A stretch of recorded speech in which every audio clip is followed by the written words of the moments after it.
우리는 미래가 불확실하죠. 아무리 자신이 있는 사람도 자신할 수 없는 것이 사람의 삶이죠. 오늘 무슨 일이 있을지, 내일 무슨 일이 있을지 그 아무도 알 수가 없죠. 아무도 자신할 수가 없습니다. 그래서 우리는 미래를 지혜롭게 준비해야 하죠. 저는 그 젊었을 때에 미래를 준비하는 것을 믿음 없는 것이라고 생각한 적이 있습니다. 저축을 한다거나 보험을 든다거나 이런 것들이 믿음 없는 것이 하나님이 다 알아서 해주실 텐데 무슨 미래를 준비하는가 이제 이런 생각을 가진 적이 있었어요. 그런데 그러한 것은 사람의 지혜에 해당되는 부분들이 있죠. 그래서 우리는 자신의 미래를 지혜롭게 잘 준비하고 대비할 필요가 있습니다. 이 불확실한 세상을 살아가는 데 있어서 어떻게 자신의 미래를 준비를 해야 되는가? 본문의 말씀이 지혜를 주셔요. 이렇게 되어 있습니다. 너는 내 떡을 물 위에 던져라. 내 떡을 물 위에 던져라. 해석에 논란이 좀 있는 말씀입니다. 이게 무슨 의미일까? 이제 정확하지 않아요. 그런데 공동 번역은 이렇게 번역했어요. 관대하게 베풀라. 이는 내게 베푼 은혜가 훗날 너에게 돌아올 것이기 때문이라. 쉽게 표현하면 나눠 먹고 살아라 그런 말입니다. 너만 그 떡 너만 먹고 살지 말고 나눠 먹고 살아라. 과감하게 물 위에 던져라 하는 거죠. 7에게나 8에게 나눠줄지어다 이렇게 돼 있어요. 실제로 7이나 8 그걸 말하는 것이 아니에요. 많다는 의미입니다. 우리 표현에도 두세 명 뭐 정확한 숫자가 아닌데 대략 뭐 두세 명쯤 된다 뭐 이렇게 표현하잖아요. 대여섯 명 뭐 이렇게 표현하기도 하잖아요.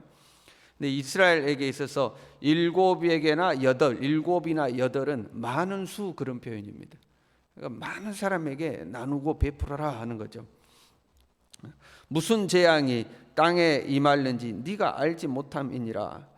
그러니까 무슨 재앙이 너에게 임할지 모르니까 가급적이면 많은 사람에게 나눠줘라. 많은 사람에게 베풀어라. 많은 사람과 나누어 먹고 살아라. 이제 이런 표현이죠.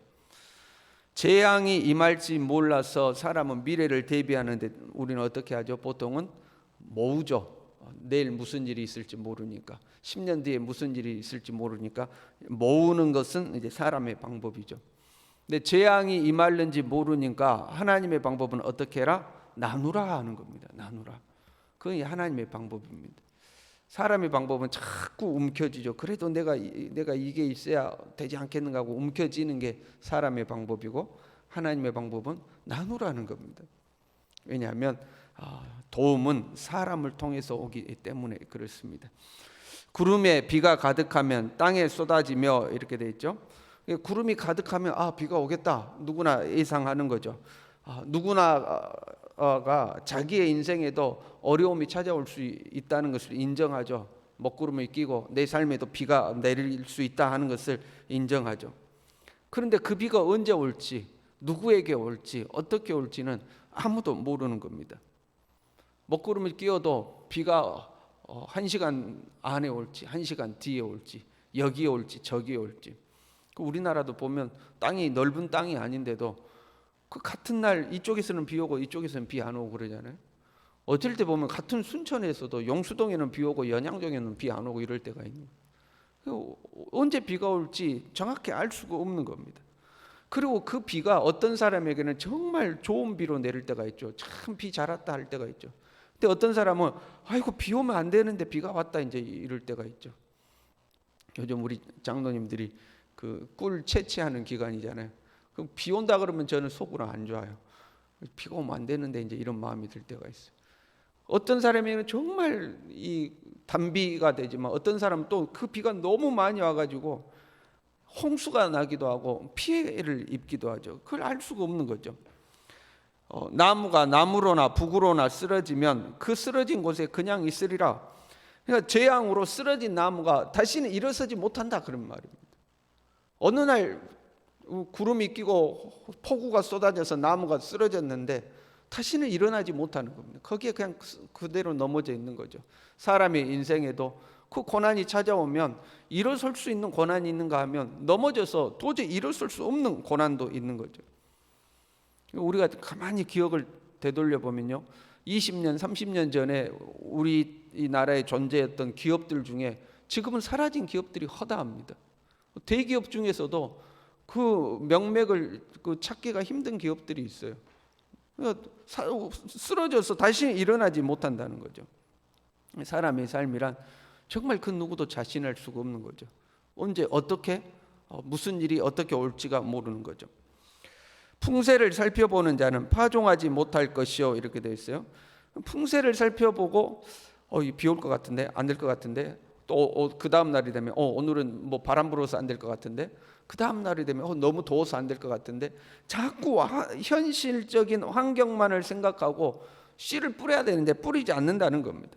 이런 핑계 저런 핑계로 베풀어야 될 때 베풀지 않는 거죠. 자기의 떡을 물 위로 던져야 되는데 이런 핑계 저런 핑계, 이것은 나한테 꼭 필요한 것이야, 이걸 주면 나는 먹을 것이 없어, 이건 이래서 안 되고 저건 저래서 안 되고, 자꾸 환경을 살피면서 이 씨를 뿌려야 되는데 뿌리질 않는 거죠. 언제 어떤 일이 발생할지 모르니까 이것만큼 움켜쥐고 있어야 돼, 이것만큼 내가 나눌 수는 없어, 이걸 내가 꼭 붙잡고 있어야 돼. 이런 핑계 저런 핑계로 붙들고 있는 거죠. 그런데 반대가 되어야 된다는 거죠.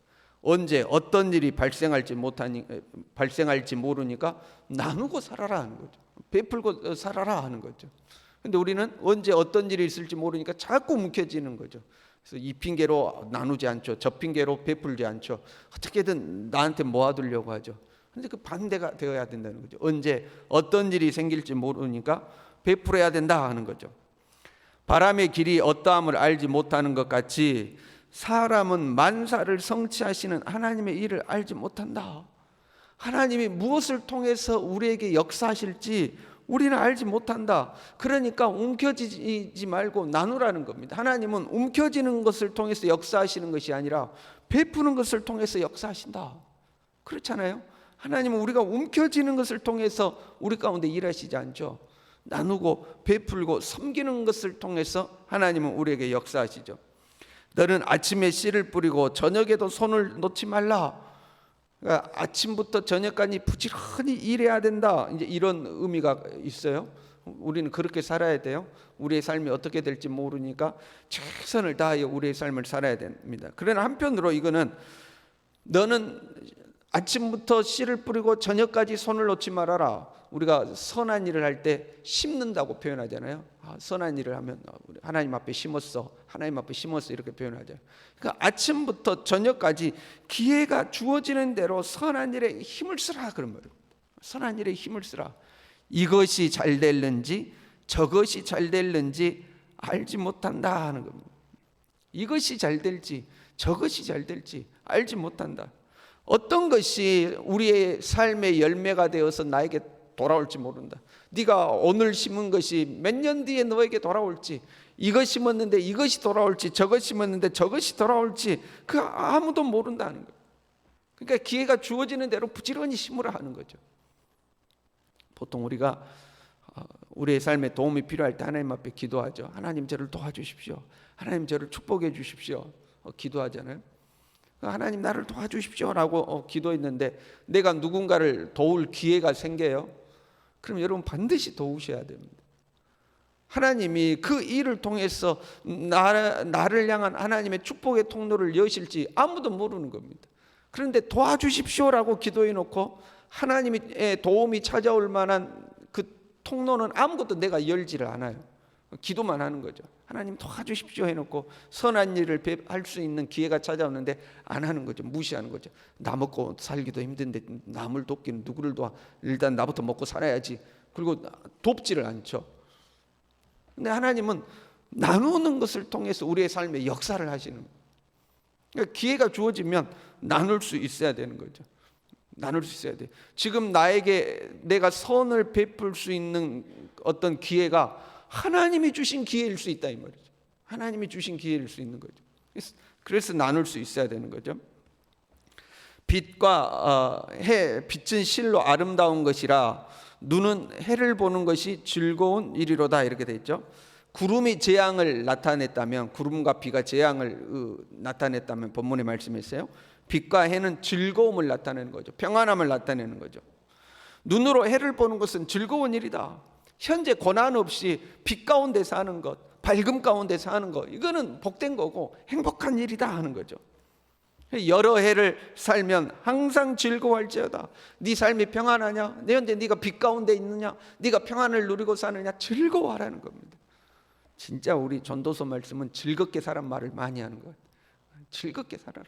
너 삶의 현재 평안하면 즐겁게 살라는 겁니다. 그 평안함을 누리고 살라는 거죠. 그러나 그렇게 평안을 누리면서도 그러나 캄캄한 날들이 많으리니 그 날들을 생각할지로다. 현재 네 삶에 햇빛이 비치고 있지만 이 빛이 끝나고 나에게도 먹구름이 끼고 비 오는 날이 올 수 있다.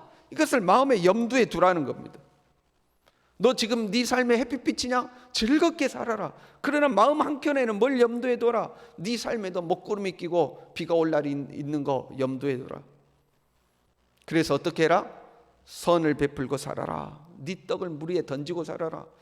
네 삶이 기쁘고 즐거우냐? 그런데 누군가 먹구름이 끼어서 비 오는 인생 사는 사람을 봤느냐? 그럼 좀 나누고 살아라. 네 삶에도 그런 날 올 수 있다.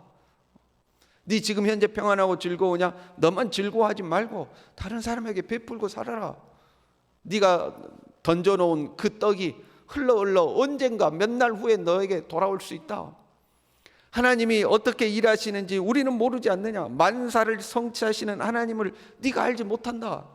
네가 던져놓은 그 떡을 통해서 하나님이 네 삶에 어떻게 역사하실지, 하나님의 이 역사를 어떻게 이루어 가실지 너는 알지 못한다. 그러니 어떻게 해라? 던지고 살아라, 던지고 살아라 하는 거죠.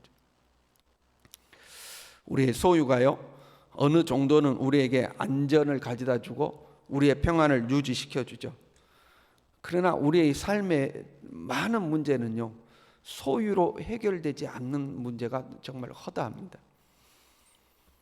가장 쉬운 예로 보면요, 우울증이 찾아왔다고 해봐요. 여러분, 우울증은 가난한 사람들에게 옵니까? 부유한 사람들에게 옵니까? 가리지 않고 옵니다. 돈이 많다고 우울하지 않는 거 아니죠. 우울증이 찾아왔어요. 근데 그 우울증이라는 것은 돈으로 해결 안 될 때가 있죠. 돈이 많은데 우울증이 찾아왔어요. 그건 뭘로 해결되느냐? 자기를 사랑해주고, 자기를 지지해주고, 자기를 이해해주고, 자기를 공감해주는 사람이 있어야 해결이 되죠. 돈으로 해결 안 되는 문제가 허다는 거죠. 인생의 결정적인 문제는 돈으로 해결되는 것이 아니라 사람을 통해서 해결되는 겁니다. 도르가가 죽었잖아요. 그런데 베드로를 청해서 그 죽은 도르가가 다시 살아나는 것은 살았을 때에 많은 사람들에게 구제를 베풀고 선을 행했던 것들, 그래서 그 선을 입은 사람들이 베드로를 청해가지고 이 여인이 살아있을 때 우리에게 이렇게 많은 선을 베풀었습니다. 어떻게 안 되겠습니까? 요청해서 베드로가 기도해서 도르가를 살려내잖아요.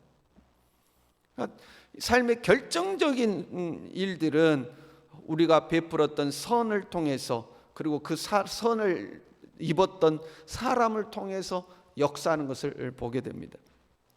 그래서 우리가 선을 행하며 살아야 되겠죠. 갈라디아서 6장 10절에 이렇게 말씀해요. 우리는 기회 있는 대로 모든 이에게 착한 일을 하되 더욱 믿음의 가정들에게 할지니라. 오늘 여러분, 기회가 있는 대로, 내가 선을 행할 수 있는 기회가 주어지는 대로 선을 베풀고 살아갈 수 있기를 바랍니다. 혼자 먹지 말고 나눠 먹고 사는 우리의 삶이 될 수 있기를 바랍니다. 기도하겠습니다. 하나님 아버지,